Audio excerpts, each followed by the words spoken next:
Prabhupada Chaitanya Kulkarni, co-convener Sachin Sabnis is also my host for today. And respected citizens of the great city of Belagavi.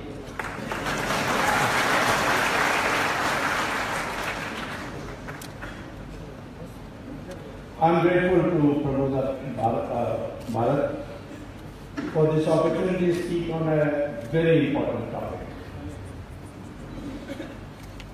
The title given is Intellectual Terrorism. And in fact, this is something that needs to be understood. There is a physical terrorism and there is an intellectual terrorism. Till the year 1100 AD, we were considered the most developed country in the world. People from all over the world used to come for not only buying goods from our country, but to learn, to get spiritual advancement. And then we faced an onslaught of Islamic forces, and fighting that took us 800 years. And following that, at the weakest moment after a debilitating 800 years, the British arrived with new weapons, and then they imposed what they called as the Christian values on our country. India has traditionally, even when we were 100% Hindus, never believed in imposing its religion on anybody. Minorities were persecuted everywhere and came to India for refuge. The Zoroastrians, who we call as Parsis, and the Jews, who were persecuted all over the world. And they themselves have paid us tributes. When the British left India, they asked the Parsis that you are such a small community, this mass of Hinduism will swamp you out. So we would like to give you reservations as we have given to the Anglo-Indians.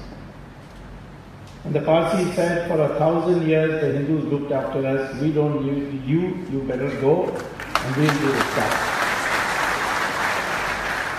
And the Parsis are there everywhere. The Chief Justice of the Supreme Court, the Commander-in-Chief of the Army like Manik Shah, the Air Force Chief Fali Major, Attorney General Sori Sarabji. There are Parsis everywhere. There are just about 60,000.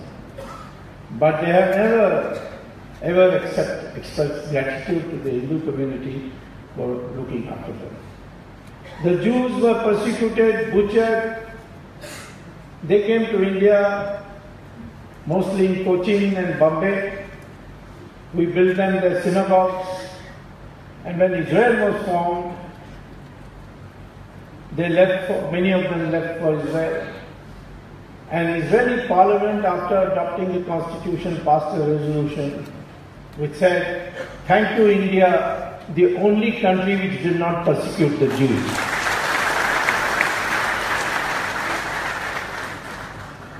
Today we are getting lectures on intolerance. The most tolerant community, which believes all religions lead to God. Is there any other religion outside India which was not born in India, which says that, does the Islam say that all religions lead to God? No. If you don't believe in Islam, you are a kafir. Either you convert or get killed. That's there in the Quran. The Bible says that if you do not believe in Christ, you are possessed by the devil and fit for destruction.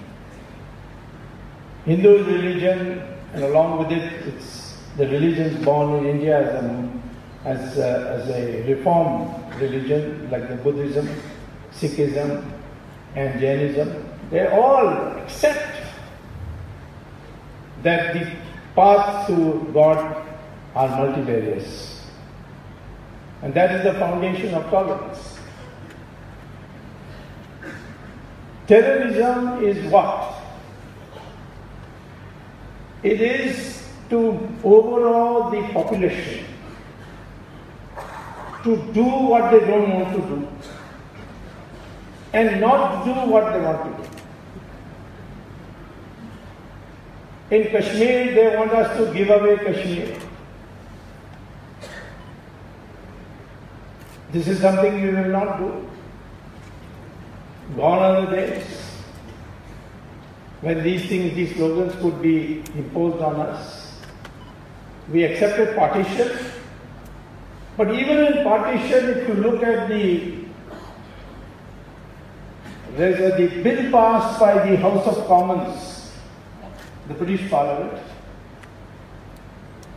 they say in the discussion that the idea is to create a Muslim-governed Pakistan and a Hindu-governed India. It is we Hindus who said, no, we will not require anyone who is not a Hindu to leave India.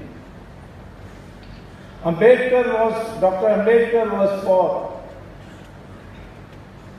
for an exchange of population between Hindus and Muslims. But ultimately we decided in the Constituent Assembly that we shall be a country. We didn't use the word secular. Secular came later. Jawaharlal Nehru's contribution. Because we don't know what it means. In mathematics it just means a straight line going upwards. But what does it mean in a society to say secular? I still not understood. Sarva dharma samabha, in Sanskrit I can understand. So therefore, the word secular was put in, not into the Constitution, but in the preamble of the Constitution in emergency when Parliament was functioning as a captive Parliament of Mrs. Gandhi. There is nowhere else in the Constitution where the word secularism is defined. On the contrary, all the things that are dear to Hindus is in the Constitution. Ban on cow slaughter. People give me lectures, how can you dictate what I will eat? It's my fundamental right to eat anything. Sorry, that's not what the Constitution says. All fundamental rights are subject to reasonable restriction. And when the Constitution, Article 48 says that there shall be a ban on cow slaughter, you will have to agree to that. And it is not a question of intellectual terrorism. I am not making anyone do what you should not do. Nor am I in favor of not allowing somebody to do something they want to do. But it should be within the constitutional framework. Alcohol is also banned under Article 49. Uniform Civil Code.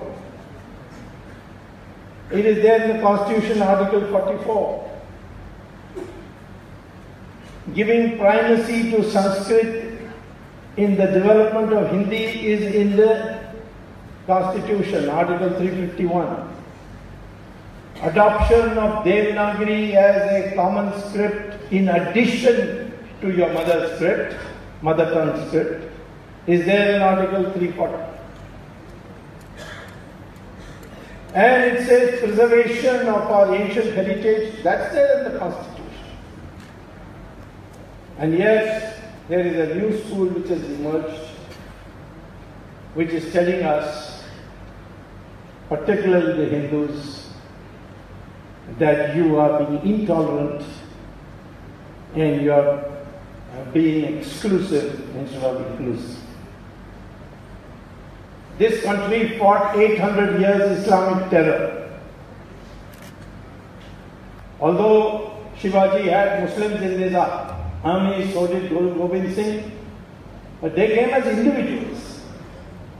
It was essentially a war between Hinduism and Islam. And the Islamic rulers made it absolutely clear. But the fight we never gave up. Iran was captured by Islam. When Iran was Zoroastrian, the Islamic forces went to Iran. It was called Persia in those days. Conquered it. In 15 years, they converted 100% of the population of Iran to Islam. Neighboring country of Mesopotamia, Babylon, they conquered it in 17 years, they converted to 100% Islam. Egypt was conquered and Islam converted Egypt into 100% Islam in 21 years. The Christians conquered Europe and converted Europe into 100% Christian in 50 years. In India, 800 years of Islamic rule, 200 years of Christian rule, and yet we are 80% Hindu.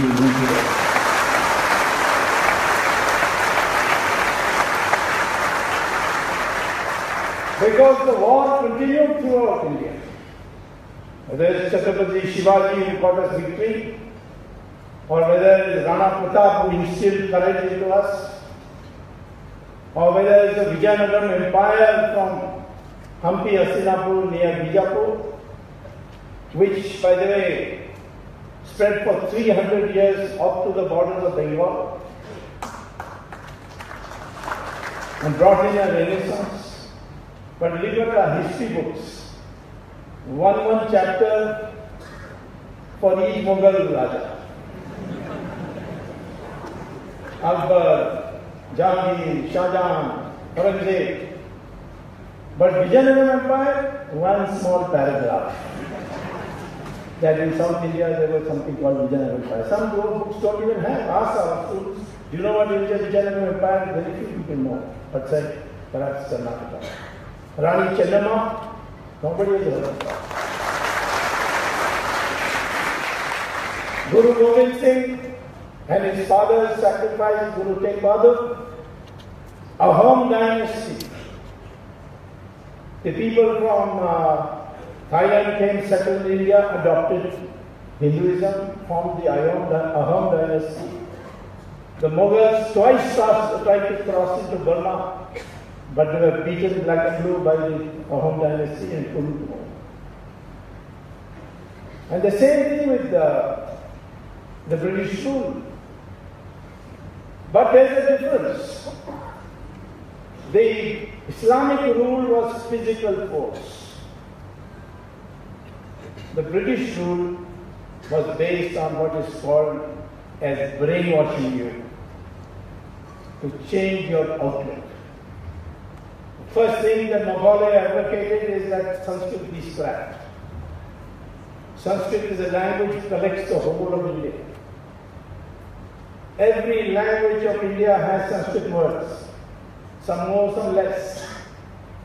Bengali has 80%, Malayalam has 75%, Kannada has 60%, Marathi has 70%, Tamil has 41%. And Tamil is almost as old as Sanskrit, but yet it has 41% words. Once I told Karnanidhi this, he said, no, this is all nonsense, this is all Aryan Bhaktas. Tamil is a pure independent language. In fact, he believed that there was something called Dravidians all over India, and then the Aryans came from Europe via Khyber Pass, and then drove the Dravidians to South India. Dravidian is a separate community, he said, for a long time. He even said that Ravan was the real god of the Tamils, and that north is run by the Brahmins. I told him that Ravan was also a Brahmin. It's a fact. And I also told him he's not from Sri Lanka. He's not a Tamil. He was born in an area called Noida near Delhi. And that village is still there for you to see, called Bisra. They put a board there. Ravan was born here. He went to Kailash, got a boon from Lord Shiva, and went and conquered Sri Lanka. For a long time, Tamil Nadu under Karunanidhi used to celebrate Ravan Leela. But finally got convinced and he gave up Ravan Leela. Nowadays you know there is Ravan Leela in Tamil Nadu. But on Sanskrit he has been very clear, don't allow it. And he kept on saying there is no Sanskrit in Tamil. Finally I had to ask him, but your name Karunanidhi is Sanskrit. Karunanidhi. So this is the brainwashing that the British did. That we are not one community. Today modern science of DNA says we are all of one DNA. Published in, if you don't believe in University of Mysore's Journal of Genetics or the American Houston University Journal of Genetics, you can look at the Cambridge University Journal of Genetics. All Indians have the same DNA. Whether it is North Indians, South Indians, East Indians, West Indians. Whether it is Brahmin, scheduled caste, same DNA. There is no difference.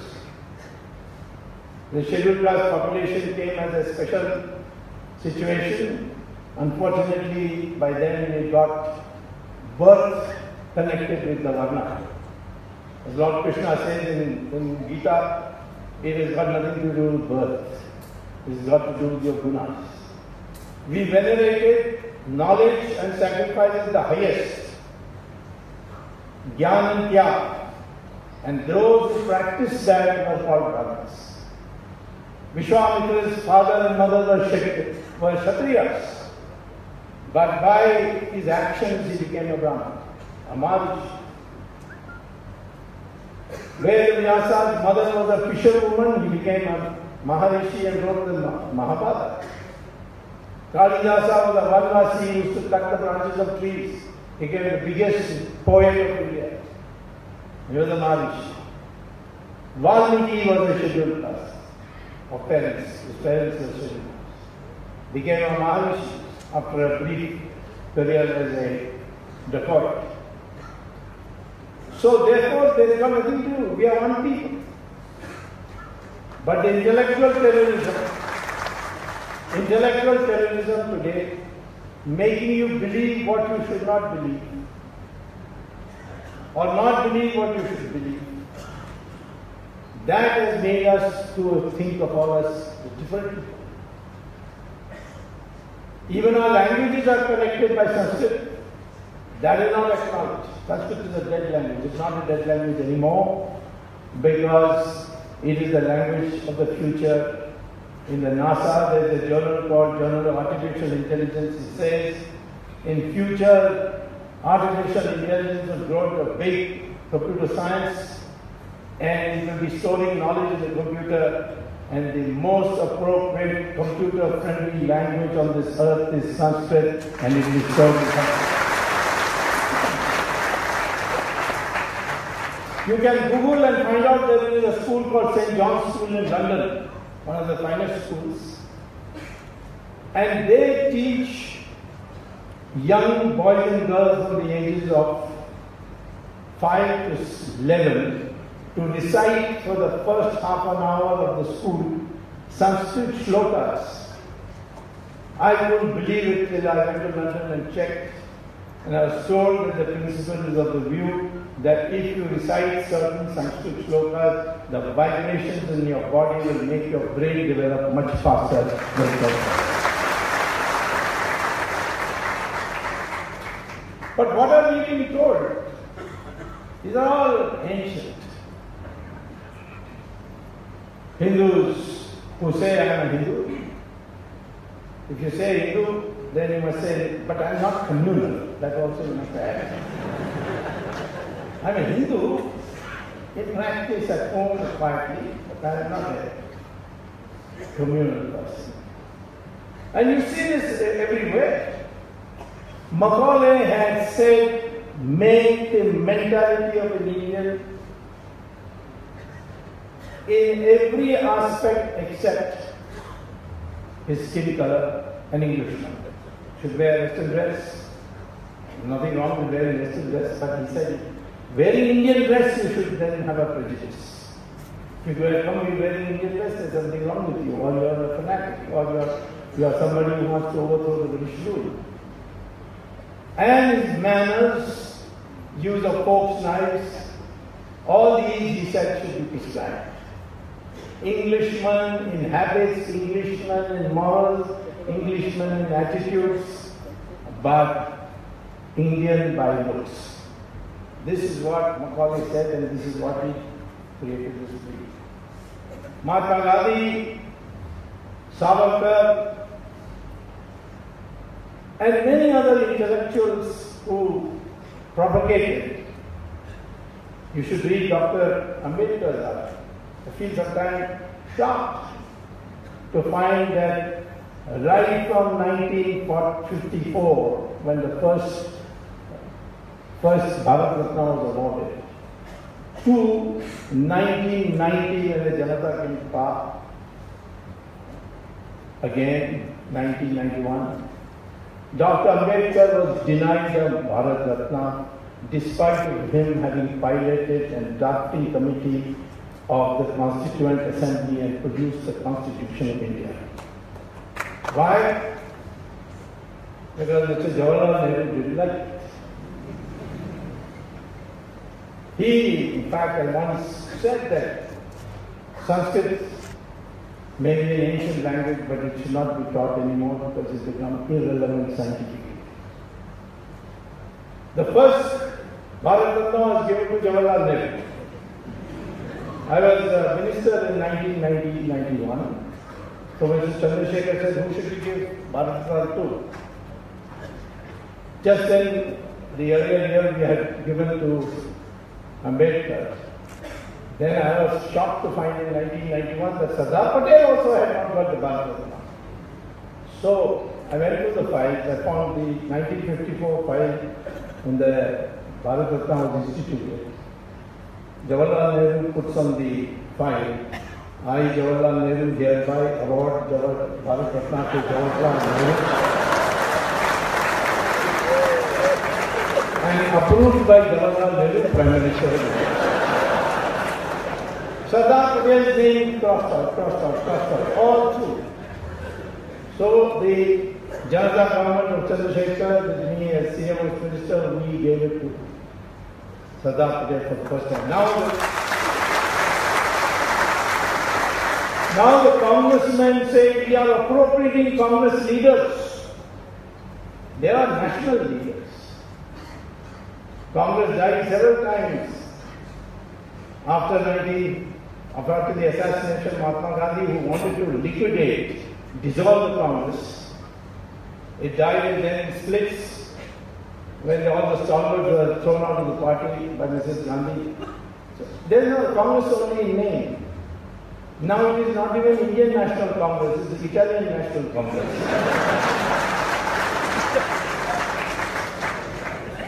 So, therefore, this whole idea, secularism and tolerance and inclusiveness, is part of a new baggage to terrorize you. There is a Gandhian, Indira Gandhi, not Mahatma Gandhi, but Indira Gandhi, intellectual called Ramchandra Guha. He says there is no such thing as a right-wing intellectual. In other words, there is only left-wing intellectual. What is this left-wing? I want to know. Our chief guest has talked about the wonderful progress made by China. I have studied China very, very deeply. I am considered a friend of China. Although, because I speak Chinese, the Chinese say there is a phrase which every child is taught in China, which in Chinese goes like this: Tian pu pa, ti pu pa, jiu pa, yang wei zi, wei shou zhong ge pa. Means do not fear the gods, do not fear the devil. But do fear the foreigner who knows how to speak Chinese.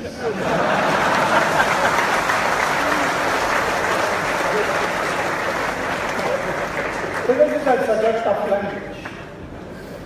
They have completely given up communism as far as the economy is concerned.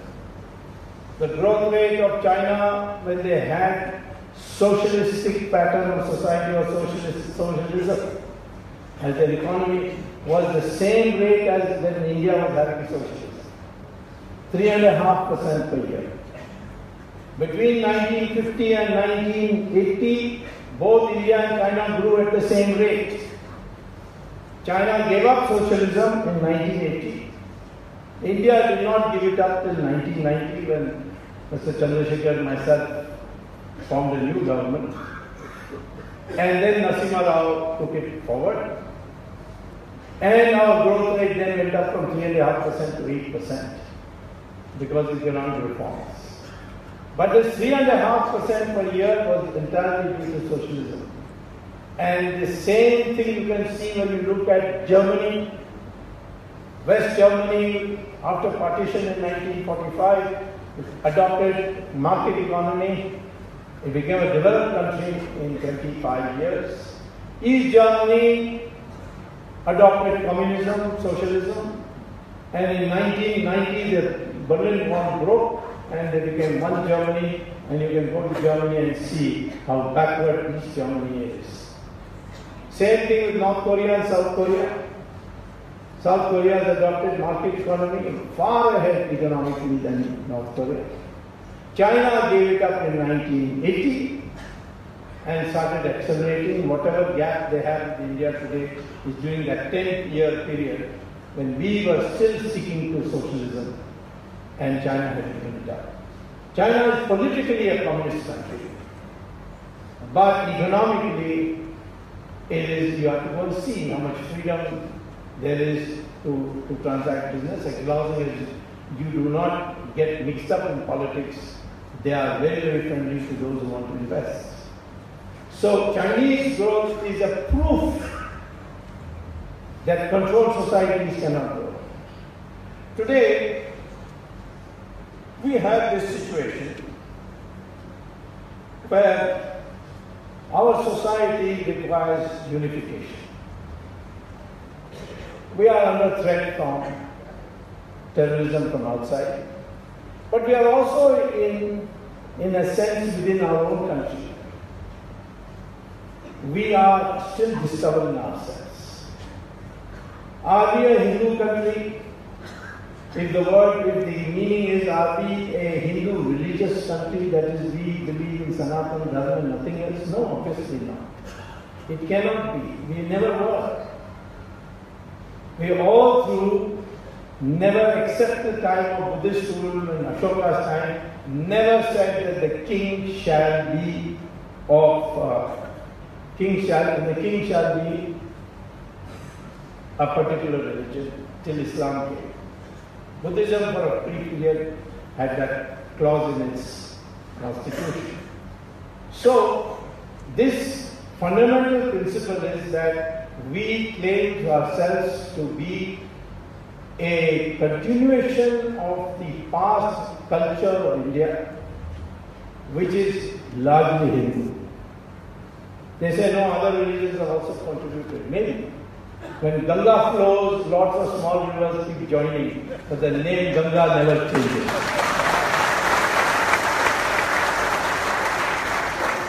Culturally, we are Hindus, which means we believe in the law of karma. We believe that all religions lead to God. We believe in our relationship that we have between father and son, mother and daughter, husband and wife. We believe in the family system. This cultural thing is something that was thought to be disrupted, and there's a lot of fossilization that has taken place, and that we have to change. And that is why we have started propagating the word Hindutva, which is originally the word coined by Veer Savarkar. Savarkar wrote one of the most brilliant history books called the First War of Independence, 1857. What did the British call it? Mutiny. And they said all kinds of rubbish that, people didn't like pig fat or cow fat or something like that. It was a rebellion which was all over India. People revolted, not in Meerut for the first time. At that time, the first rebellion came in Vellore in Tamil Nadu. It was supported by the farmers of India. And the British, after being enabled to crush this rebellion, this revolution, the first war, they systematically went after the farmers of India.